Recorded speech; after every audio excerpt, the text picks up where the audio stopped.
Ilang lugar sa bansa posibleng makaranas ng brownout sa May 3. Araw po ng laban ni napambansang kabao Manny Pacquiao at Floyd Mayweather Jr. Alamin kung saan sa report na saksing si Julius Segovia. Tuwing may laban si Manny Pacquiao, tila tumitigil ang mundo ng mga Pilipino. Lalo pa sa bakbakan nila ni Floyd Mayweather Jr.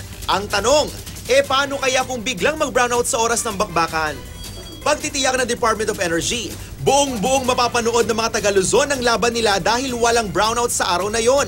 Papatakasin ito ng linggo kung kailan mababa ang demand sa kuryente.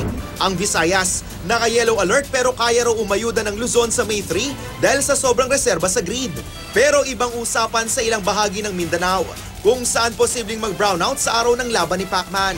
Siguro kung meron man a few exception, yung talagang kulang ang kontrata. But the entire country should be able to watch Pacquiao defeat Mayweather.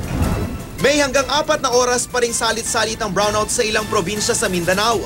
7 kasi sa 24 na kooperatiba ang kapos pa rin ang supply ng kuryente. Kaya ang mga taga Cagayan de Oro at Zamboanga del Sur, tiis-tiis muna sa init.